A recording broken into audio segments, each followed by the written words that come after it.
revisional das aulas anteriores que a gente teve no período normal de aula. Infelizmente, essas condições que nós tivemos devido ao coronavírus nos obriga efetivamente a dar um auxílio aos nossos alunos, né? Portanto, a gente vai tentar contribuir para vocês com uma revisão daquilo que estudamos no primeiro bimestre. Dá uma olhadinha, a primeira pergunta, primeiro ano colegial: por que estudar sociologia? Por que é tão fundamental estudar a sociologia? Note-se que, desde os primórdios, o homem ele precisa viver em sociedade. Não tem como, né? Se você for observar em Aristóteles lá atrás, ele já fala que o quê? O homem é um animal social. Consequentemente, há uma necessidade de viver o quê? Em grupos humanos. Consequentemente, isso ocorre por conta de quê? Que facilita a vida, né? As pessoas têm melhores formas de se defender, melhores formas de dividir trabalho, consequentemente, dá uma posição melhor para esse mesmo ser humano, né? Então, quando a gente pensa em sociologia, né, estudar a sociologia, a gente tenta entender todo o processo humano, né, no desenvolvimento do ser humano que nos trouxe até os dias de hoje. Por isso, a sociologia tem a função importante que é nos fornecer instrumentos para melhorar a compreensão do mundo acerca, e em especial das diversidades redes sociais que formam em torno de nós, especialmente nesse momento, com um fortalecimento da globalização. Note-se, né? O homem passa por um processo histórico e ele vem se desenvolvendo ao longo do tempo. Consequentemente, há também transformações que ocorrem ao longo desse mesmo tempo. Note uma coisa que é importante: toda a sociedade é dinâmica, né? Ela se transforma, consequentemente, esses grupos humanos também acabam se modificando, cada um com a sua própria particularidade, devido ao quê? Que cada grupo social, cada povo, cada país pertence a uma cultura diferente. Então ela vai se dar também de forma diferente. Então, a sociologia, ela deve o quê? Nos ajudar a compreender as instituições, as interações sociais, as relações sociais, todo o processo de socialização, nos fornecer informações sobre governos, políticas e principalmente políticas públicas.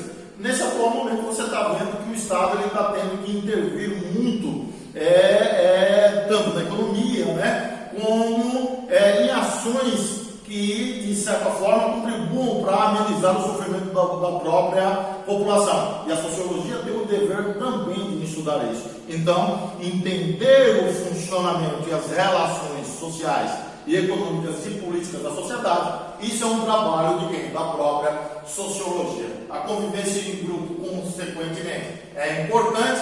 Essas instituições sociais, claro, elas são fundamentais para que haja um controle e uma organização social melhor da nossa comunidade, da nossa sociedade, né? E também a sociologia tem o dever de desnaturalizar o senso comum. Observe bem, a gente tem uma diferença muito grande entre o que é senso comum e o que é senso científico. Tá? E existe inclusive um debate muito forte hoje no Brasil, né, que nos mostra essa realidade, né? Muitos se baseiam em achismo, sem fundamento científico, e outros tentando se organizar com base em ciência. O próprio caso do coronavírus nos leva a isso, não é isso? Quando cientistas não falam, fica em casa, não serve porque pode propagar isso, aquilo, né? E em contraposição você vai ter outros: não saiam, fiquem à vontade, isso vai prejudicar a economia. Note que você tem um embate entre aquilo que é científico e aquilo que é senso comum. E a própria sociologia, ela tem o dever de esclarecer isso, desnaturalizar, ou seja, acabar com aquilo que é natural, né? As ideias que são construídas ao longo do tempo de maneira natural e que elas não são verdadeiras. Essa é a função da própria sociologia: mostrar a realidade que existe por trás de ideias que foram naturalizadas pela mesma sociedade. E claro, se nós estamos falando disso tudo, né, funções como relações políticas, econômicas e sociais também deverão ser estudadas por quem? Por essa mesma sociologia. Isso daqui, em instituições sociais, é fundamental entender, porque é ela que organiza a sociedade, ela que nos impõe regramentos, ela que nos impõe normas, né? Elas que conduzem as relações sociais dentro de uma sociedade. É claro que as instituições sociais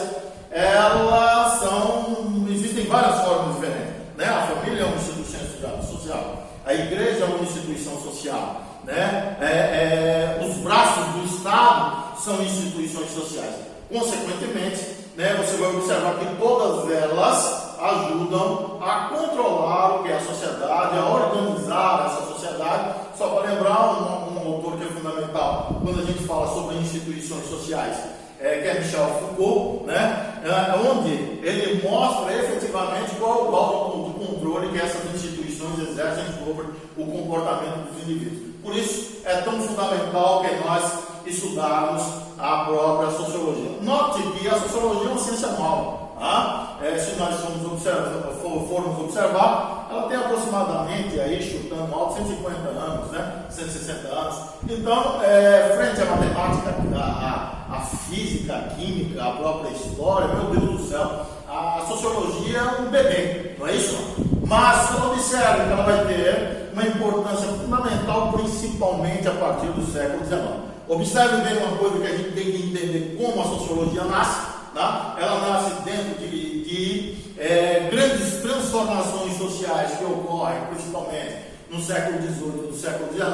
Claro, no século XVIII, com as revoluções industriais e a Revolução Francesa, que vão transformar a sociedade de maneira intensa no século XIX, né? Mas note-se que mesmo essas transformações que foram ocorrendo no século XVII, XVIII e século XIX, teve antecedentes, né? Teve antecedentes históricos. Dá uma olhadinha que, se nós observarmos o Renascimento, um grande movimento cultural dos séculos XIV, XV, XVI, deu grande contribuição nas artes, na literatura, na própria política. Pega aí Maquiavel, é um renascentista, não pode esquecer isso, né? Pegando no campo das ciências, como Newton, você vai pegar Copérnico, Kepler, vai pegando esses caras aí. Você vai observar que nesse momento a gente tem uma ruptura entre as formas de se explicar, ou de pelo menos se tentar explicar o que é o mundo, né? Até então você tinha as explicações advindas de quê? O chamado teocentrismo, a palavra teocentrismo é centro, Deus é o centro de tudo, a sociedade, as relações, os fenômenos naturais, tudo explicado a partir de quê? De Deus, de crenças, mitos, né? Se você lembrar comigo, você não pode esquecer de forma nenhuma. Você vai lá, por exemplo, na Grécia Antiga, vamos pegar a Grécia Antiga, mais de 2000 anos atrás aí, né? Você vai lembrar que para fenômenos sociais e fenômenos naturais eram criados deuses. Você pega Netuno, Deus do mar, maremoto, aconteceu alguma coisa, afundou embarcações, é Netuno que Poseidon, me desculpando, Poseidon está revoltado, aí você pega Caim, matou animais, aí você pega Zeus, e assim sucessivamente. Então, esses fenômenos são sempre explicados através de Deus. Mas vai chegar um momento aqui, que entraremos agora naquilo que é fundamental para as transformações nesses campos que eu falei para vocês, sobre ciência, arte, literatura, né? Você vai pegar, deixaremos um pouco o teocentrismo para trás e entraremos numa nova fase chamada antropocentrismo, homem-centrismo. Agora o homem é o centro de todas as coisas. E claro, se ele é o centro, né, consequentemente ainda nesse período, nós teremos o quê? O homem agora usando a razão, não mais apenas as questões religiosas, mas o homem também usando a razão para explicar agora esses fenômenos naturais, explicar esses fenômenos sociais, políticos, econômicos. Está aí Maquiavel de novo, político, está aí Maquiavel de novo para você, né? Que vem surgindo. A prática, a experiência são fundamentais durante esse período. Por isso, entra o termo aqui, o que? Empirismo, né? Agora, tudo precisa ser empírico. Eu gosto de lembrar sempre de Galileu, né? Quando, de certa forma, ele entra em atrito com a Igreja Católica, né? Justamente por quê? Porque, de certa forma, ele cria e prova cientificamente coisas que iam de encontro com os interesses da própria Igreja, né? A questão do geocentrismo e a questão do heliocentrismo. Não é isso? Se ele não voltar atrás, o que havia acontecido com ele? Provavelmente iria morrer. Mas, como ele voltou atrás, acabou, de certa forma, não sendo levado ao que? fogueira ou a própria o quê?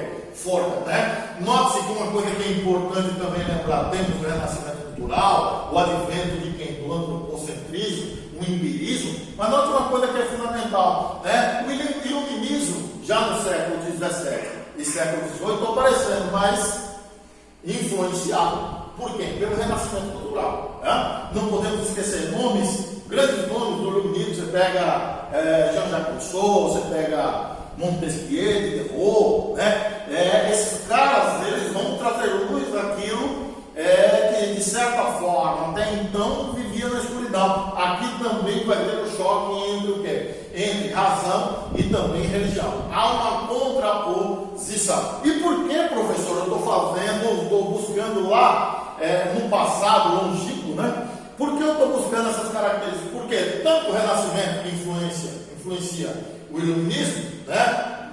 Com as revoluções industriais e francesas, né? Que vão trazer essas transformações na sociedade, as quais eu falei, vão levar ao chamado positivismo. Então, o positivismo é influenciado pelo renascimento cultural e também pelo iluminismo. Dá uma olhadinha, então, que o positivismo vai buscar estabelecer fundamentos das explicações a respeito da ordem social. A palavra ordem, adivinha por que na sua bandeirinha do Brasil está escrito o quê? Ordem e progresso.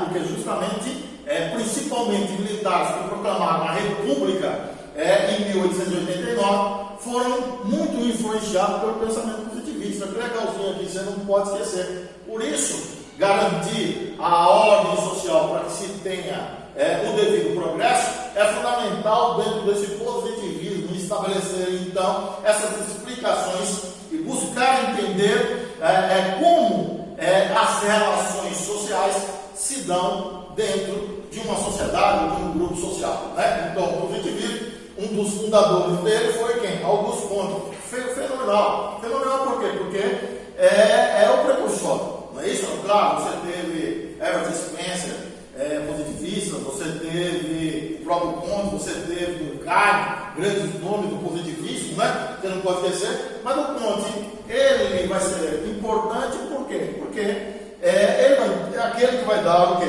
O primeiro passo em direção a essa nova ciência que estava brotando, principalmente aproximadamente em meados do século XIX, né? E dentro dessa questão, né, uma das principais ideias, inclusive para explicar como a sociedade vem se desenvolvendo ao longo do tempo, dos principais conceitos criados por quem? Por Auguste Comte, foi a chamada o quê? Lei dos Três Estados. Isso daqui é fundamental, você tem, já caiu nas provinhas, nos vários vestibulares do Brasil, e você tem que ficar atento. Segundo eu, o ser humano ele passa por uma evolução para tentar explicar das formas como se explicam o quê? O desenvolvimento do ser humano, né? Ele vai falar que 3 momentos diferentes nos levaram a esse momento que a gente vive hoje baseado no quê? Na ciência. Não esqueça disso, tá? Então, nós teremos o quê? Um período chamado teológico, da palavra de novo, Deus, onde tudo é explicado através de quem?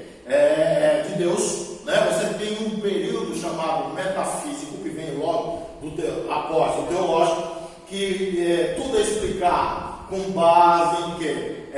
Na filosofia, mas observe bem, procurando entender as abstrações. Aquilo que vai para além da física, por isso metafísica, para além da física. Então você vai observar que saímos de um período teológico, passamos por um período metafísico para a gente chegar nesse momento que nós estamos vivendo hoje. O renascimento é uma característica desse momento que nós estamos vivendo hoje, que tem como base o quê? As explicações científicas. Então, o período positivo, que é o terceiro, observe a ordem: teológico, metafísico e, por último, positivo, que está relacionado ao quê? A ciência. Não pode esquecer. Esse período, ele continua o quê? Até os dias de hoje. Você não pode esquecer dessa característica. Dá uma olhadinha também, que é importante lembrar que, mesmo ele criando essa teoria para explicar o desenvolvimento do ser humano com relação às explicações de fenômenos naturais e sociais, né? Dá uma olhadinha que ainda estamos nesse processo positivo. Porque hoje, quem tiver algum problema de saúde, geralmente procura o quê? Um padre, a igreja, sei lá, um templo ou uma cura milagrosa. Procura o quê? Médicos. Tá? Se você for observar, em 1969, o homem foi à Lua. Tá? E hoje o homem já está querendo chegar onde? Em Marte. Mas note isso porque a ciência se desenvolveu. Consequentemente, ainda vivemos o quê? Dentro desse período. Né? A metodologia que é fundamental tanto em Comte, Auguste Comte, quanto em Durkheim, é uma metodologia que funcionalista. Ou seja, buscar entender como essa sociedade funciona. Por isso eu falei lá no Comte que o positivismo procurava entender as relações sociais para melhor ordenar essa sociedade. Essa é a ideia. E temos um grande nome aqui chamado Emile Durkheim, que ele vai dar grande contribuição para essa sociologia que estava nascendo. Claro, você vai perguntar para mim, professor, quais são os 3 grandes nomes da sociologia do século XIX? Você vai pegar, claro, Durkheim, Max Weber e Karl Marx. Esse aqui porque Comte não entra como esses grandes precursores da sociologia. Porque Comte era, na verdade, um fundador. Claro, com uma contribuição gigantesca. Ele é o fundador, mas quem organiza e cria uma metodologia com base em ciência, aí são esses 3 autores que eu acabei de falar para vocês. Então, a metodologia de Durkheim vai ser o funcionalismo, instituições sociais garantem a manutenção da ordem social. Não esqueça que eu acabei de falar isso com relação ao controle, quando falamos sobre o porquê estudar a sociologia, para entendermos o funcionamento das relações sociais sendo organizadas pelas instituições sociais. Isso é fundamental. E uma coisa que nunca devemos esquecer é que o objeto de estudo de Emile Durkheim são fatos sociais. E o que são fatos sociais? Para Durkheim são o quê? Coisas. Nunca esqueça isso. São coisas que exercem influência sobre o comportamento dos indivíduos dentro da sociedade. E essas coisas que exercem essa influência tem 3 características. Você vai observar essas 3 características, que o fato social ele é exterior ao indivíduo. Significa isso ser exterior ao indivíduo? Quando todos nós nascemos dentro já de determinados tipos de características dentro da sociedade, que nós precisamos nos adaptar. Professor, me dá um exemplo, por favor, para a gente entender. Peguem as leis. As leis, elas são fatos sociais. Porque quando você nasceu, seu pai nasceu, seu avô nasceu, sua bisa nasceu, e assim sucessivamente, você vai observar que já existiam leis. Consequentemente, nós, de certa forma, acabamos precisando interiorizar essas leis. Então, se nós interiorizamos, significa que não veio da gente. Quando nós nascemos, elas já existiam. Por isso, ela é exterior o indivíduo. Uma outra característica, pegando a lei como um fato social, observe bem que a lei ela é generalizada. Ela não serve só para um indivíduo ou para um grupo de indivíduos. Ela serve para quê? Para todos os indivíduos que fazem parte de uma determinada sociedade. Por isso, ela é geral. Já ouviu a frase, a lei serve para todos? Exatamente isso. Isso mostra uma característica de quem? Do fato social, que é geral. E claro, uma das mais importantes, que o fato social exerce poder sobre o comportamento dos indivíduos dentro da sociedade.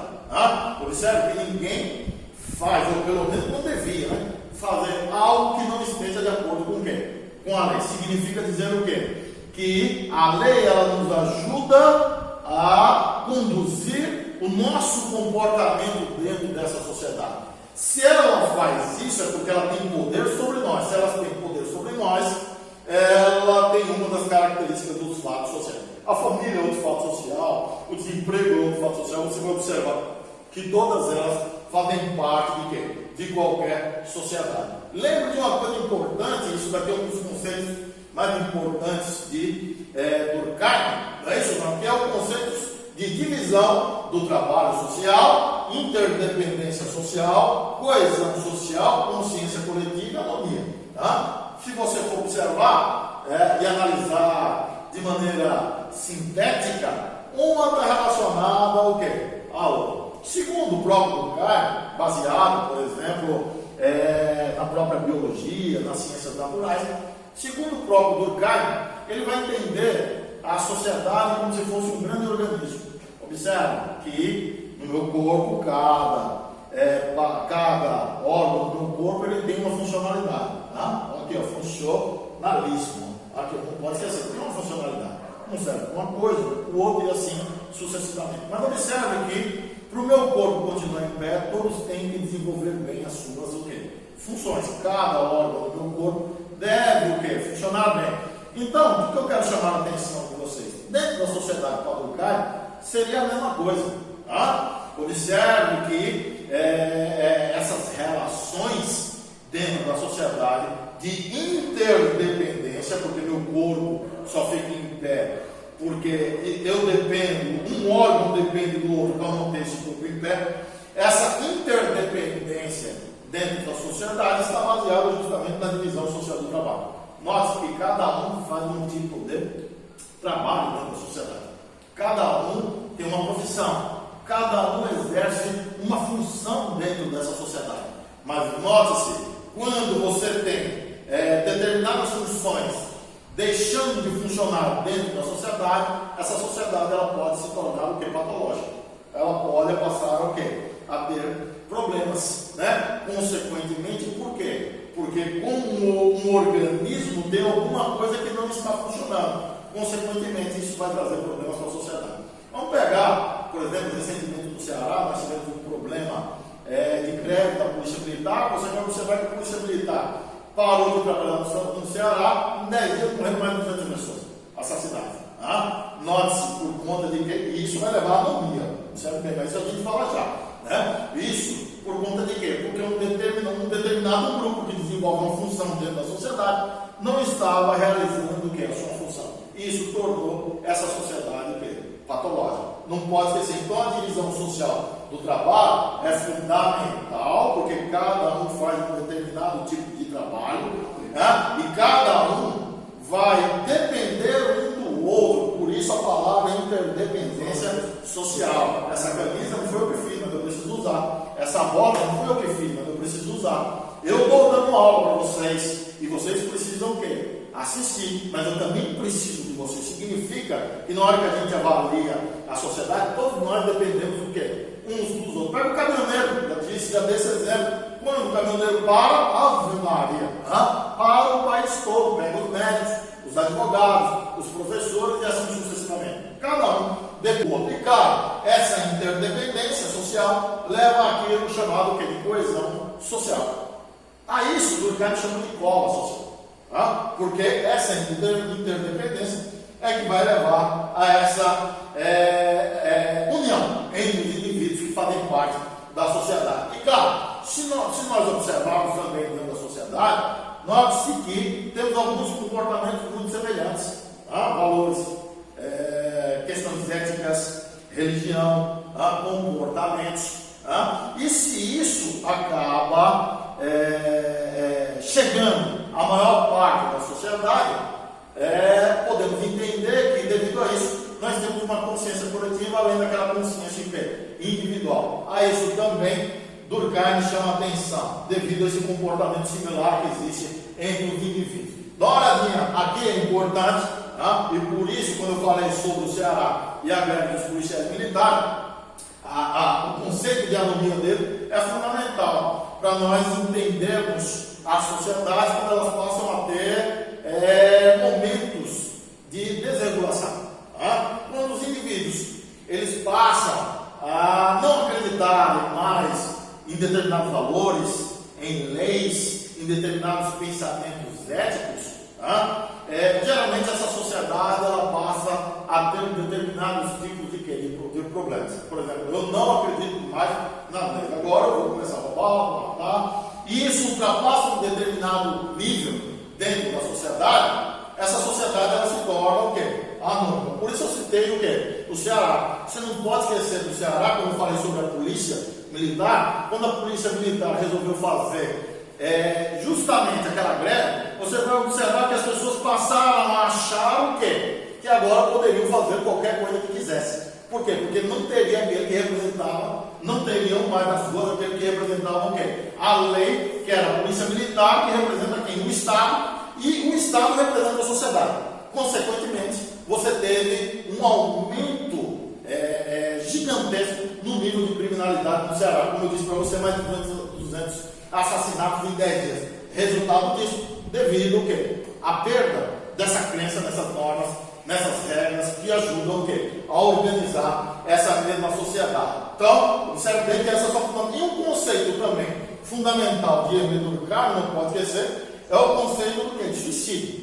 Ele diz que ele está presente em todas as sociedades. Não adianta fugir. Você vai em sociedades tribais, está lá o suicídio presente. Você vai nas sociedades mais desenvolvidas, está lá o suicídio presente. Você vai em sociedades ainda em desenvolvimento como a nossa, está lá o suicídio presente. Mas note, ele vai definir 3 tipos diferentes de suicídio. Um que ele fala, que é o egoísta, quando o indivíduo ceifa a sua própria vida sem pensar naqueles que estão próximos dele. Simplesmente por uma questão dele próprio, ele vai lá e tira a sua própria vida. Ele vai dizer que tem um outro altruísta, que quando ele se suicida, ele faz isso em nome de um grupo ou de uma sociedade. Vamos lembrar aqui para a gente não esquecer, se você vai pegar os kamikazes durante a Segunda Guerra Mundial, os caras tomavam seu saquezinho antes de pegar os aviões, subiam e quando eles viam que não dava mais para voltar, quando eles viam que não tinham mais jeito, eles miravam os seus aviões em cima de navios inimigos. Ele fazia isso em quem? Em nome dele? Não, em nome da nação. Em nome de quem? Do seu próprio povo. Isso é altruísmo, ajudar o quê? O próximo. E ele tem também um outro tipo de suicídio chamado aqui, anômico, que vem de anomia aqui, baseado em crises, tanto políticas, quanto econômicas, quanto sociais. Você for pegar o mais que vocês mais entendem, que vocês já ouviram muito falar nas aulas de história, quando se fala em economia, quando se fala em política, quando se fala em sociologia, a própria filosofia. Você pega a crise de Nova York de 1929, olha que bonitinho. Você vai ter da noite para o dia pessoas milionárias quebrando economicamente. O que muitos faziam durante esse período? Simplesmente muitos subiam no prédio e se atiravam. Agora, movidos por conta de quê? De uma crise ferrenha que acabou, tendo início nos Estados Unidos, e acabou o quê? De certa forma, influenciando vários países do mundo inteiro. O Brasil sofreu com isso, tanto que teve que queimar café durante o governo de Vargas, na década de 30. Você não pode esquecer disso. Né? Se você for pegar recentemente, 1900, no início dos anos 90, a gente teve um presidente Collor, que ele, de certa forma, ele represou o dinheiro das pessoas da poupança. Por incrível que pareça, muita gente se matou por conta disso, porque não tinha mais daquela renda os ricos não tinham mais daquela renda que ajudavam a pagar suas contas, a manter suas empresas. Muita gente se matou. Inclusive aqui mesmo em Itabaiana, se você for pegar dentro da historiografia itabaianense, você vai observar isso. Então, também, Hermínio Durkheim chama a atenção para essas características, para esses tipos de suicídio. Você não pode esquecer disso. Dá uma olhadinha então, que aquele lá foi quem? Aquele lá foi Durkheim. Lembra que eu falei do tripé da sociologia do século XIX? Durkheim, esse daqui vem agora Max Weber e agora vem o outro, que é Karl Marx. Dá uma olhadinha, aqui vem Max Weber e Karl Marx, agora vem Max Weber. Metodologia agora é compreensível. Disse para você que a metodologia de Durkheim era o funcionalismo, como a sociedade funciona. Não é isso? Agora, Max Weber vai procurar compreender como se dá as ações sociais dentro de uma sociedade. Ou seja, ele vai procurar entender como determinados tipos de comportamento de um grupo ou de indivíduos ajudam a orientar o comportamento de outros indivíduos. Tá aqui, meu patrão está assistindo minha aula aqui. Não é isso, Arotão? Liga aí. Se eu esticasse a mão agora para você, hein, meu velho? Você esticaria a mão para mim também? Sim. Por quê? Porque meu comportamento já está baseado no seu comportamento e o seu comportamento está baseado também no meu comportamento. Então, quando eu estico, eu estou orientando o seu comportamento. E você estica baseado, orientado no meu comportamento e assim sucessivamente, de maneira recíproca. Você entende isso?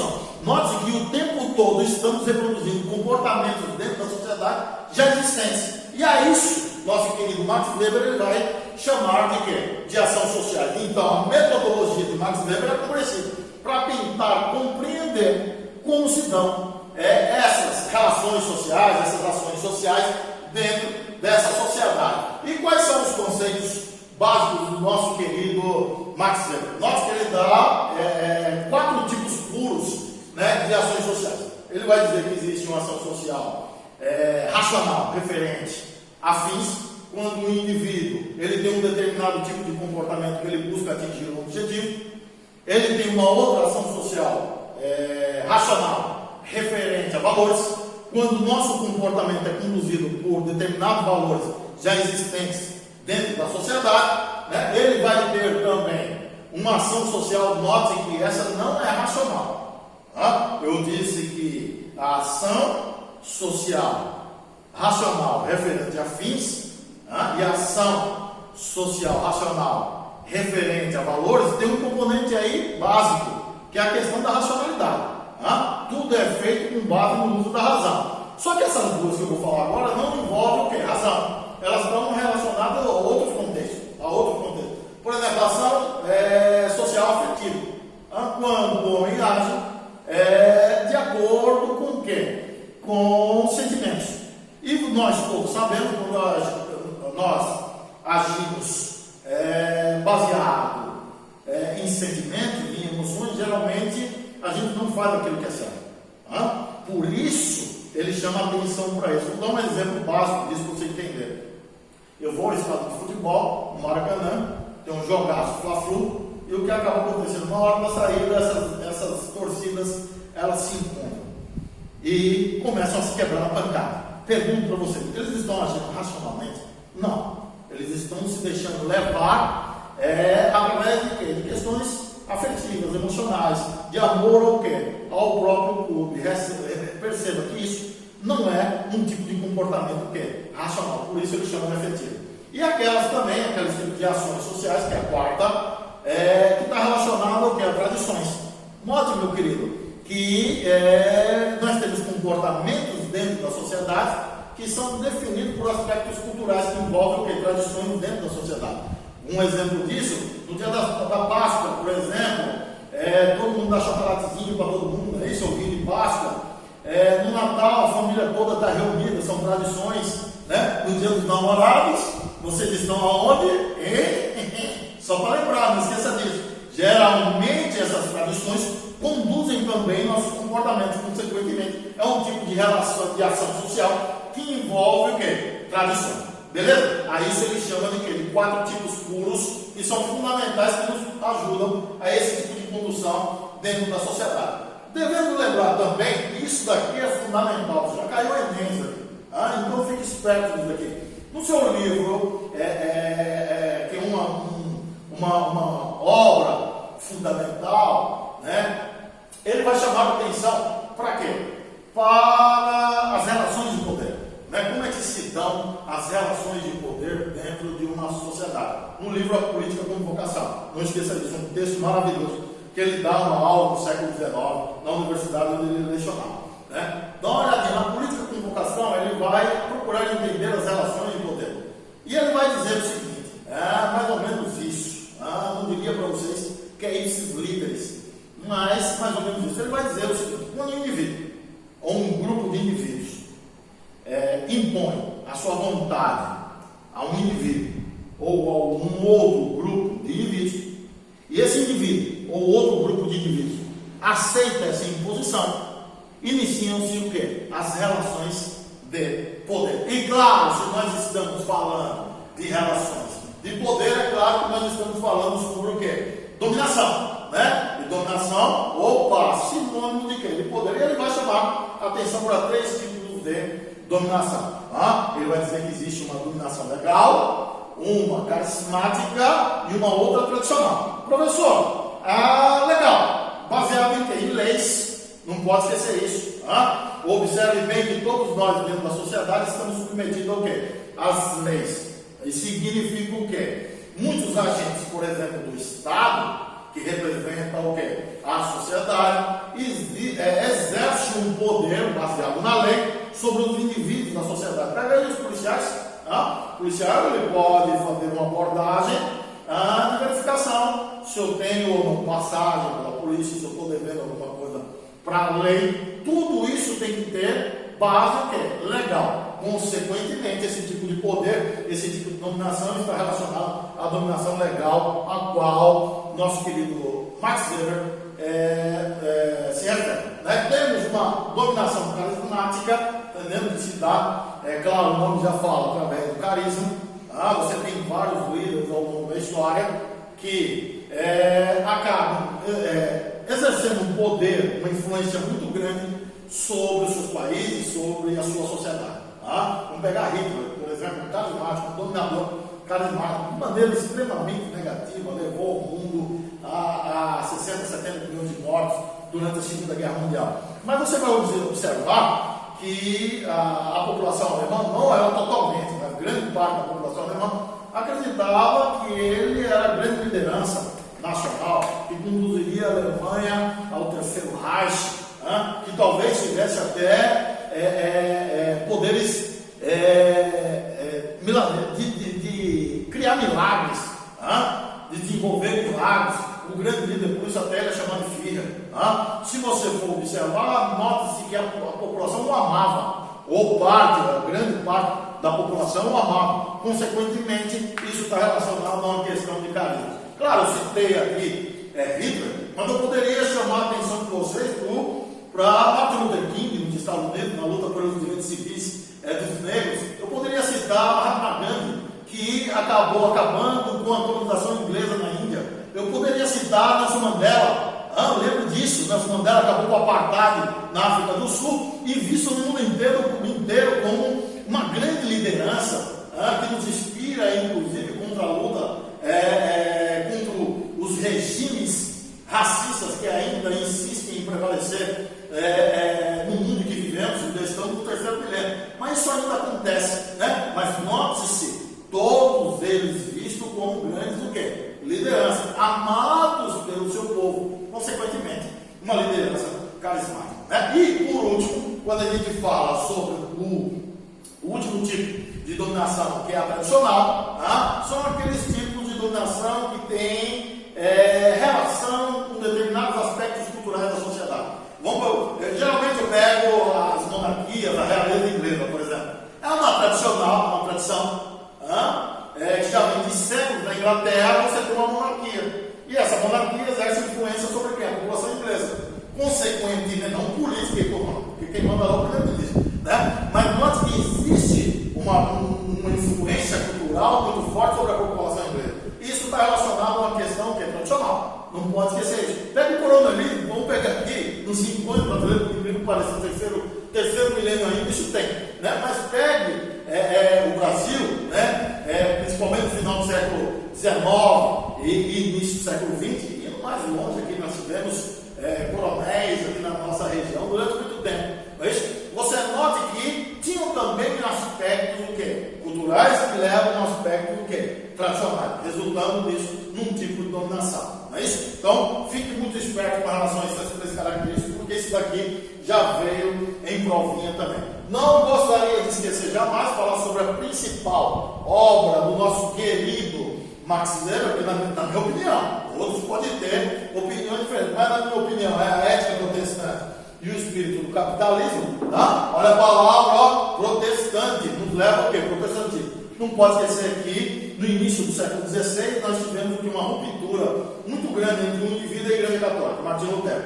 Não pode esquecer, ele ajuda a fazer a chamada reforma protestante. Lembra disso? Você estudou com o seu professor de história da chamada 95 teses pregadas na porta de uma igreja na Alemanha. Não pode esquecer disso. E do luteranismo, que veio com esse protestantismo, não é isso?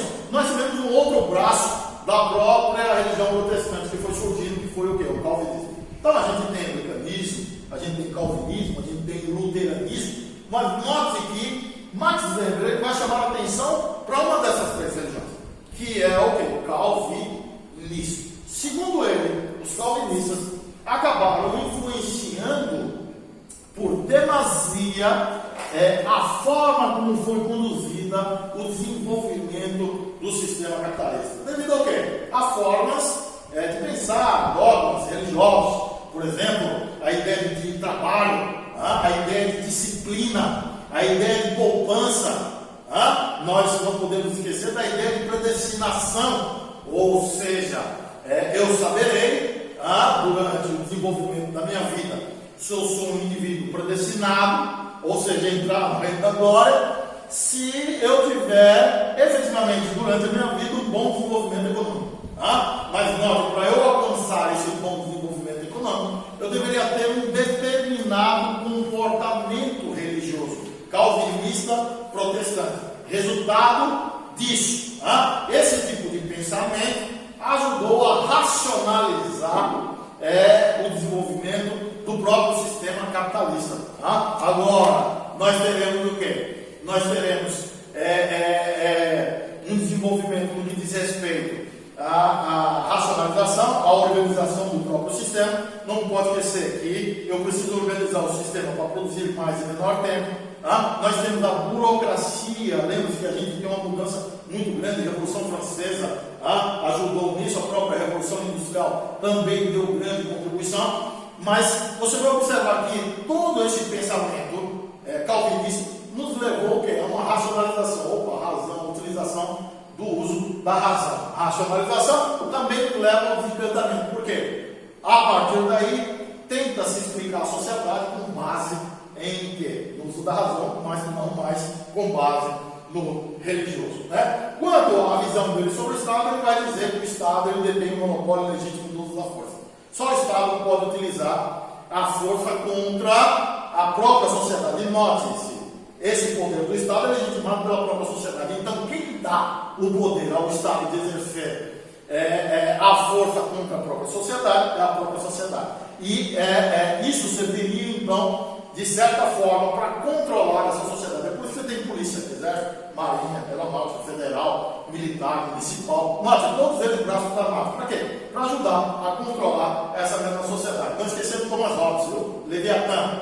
Não esqueça disso. Quando ele fala, Thomas Hobbes, que o homem é o quê? É o lobo do homem. E temos, por último, aqui, nosso querido, o quê? Karl Marx, que tem como metodologia o materialismo histórico dialético. E seu objeto de estudo vai ser a luta de classes e as relações de quê? De produção. Quanto ao Estado, ele tem uma visão diferente de Max Weber.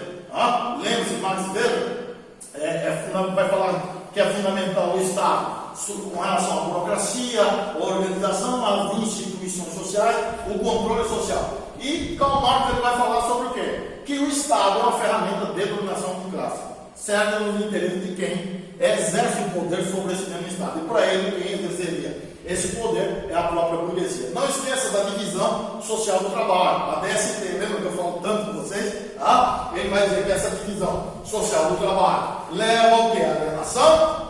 Consequentemente, isso significa que isso levaria o trabalhador à perda do conhecimento. O trabalhador não se enxerga mais no próprio produto que ele acaba fazendo, porque o trabalho ele passa a ser o quê? Especializado. Eu não faço como um artesão essa bota mais inteira, eu só faço uma parte dela. Por trás dessa bota aqui tem quantos funcionários?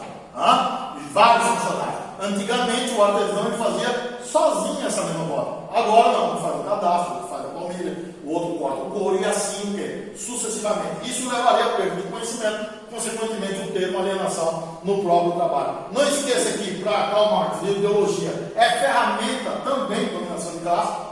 Que procura fazer com que a classe trabalhadora perceba que os interesses dela é a mesma do que os interesses da burguesia. Por isso existe uma frase muito famosa, fala aqui, e muito citada, que o trabalho dignifica o homem. Beleza, é fato, trabalho é importante para o ser humano. Aliás, o homem só se entende no ser humano através do trabalho. Mas note-se uma coisa que é importante, que está por trás dessa frase, o trabalho dignifica o homem. É simples. Esconde o quê? As desigualdades sociais, esconde o quê? Consequentemente, desigualdade social, a exploração do próprio trabalho. Trabalho por qualquer valor, mas isso vai o quê? Se dignificar. Será que isso é correto? Ou o trabalho ele precisa o quê? De uma remuneração justa. Precisamos pensar sobre isso, não é isso? E o termo que está relacionado a essa questão que eu acabei de falar, chamado o quê? Mais-valia. Ou seja, mais-valia é sinônimo de exploração.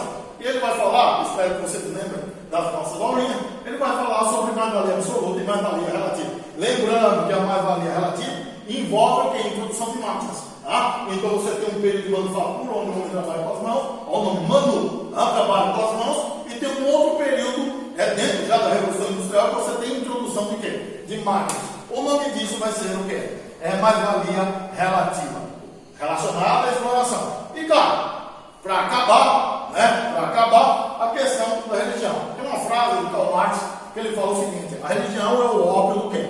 Do povo. Ópio o quê? É uma droga. Mas tem que ser. É uma droga que, de certa forma, deixaria os indivíduos entorpecidos. Consequentemente, essa religião, muitas vezes ao longo da história, serviria como forma de manutenção do status quo, ou seja, do próprio sistema, ou seja, uma influência para a garantia dos interesses das elites, daqueles que estão vivendo em ótimas condições. Beijão, pessoal, um abraço, até a próxima.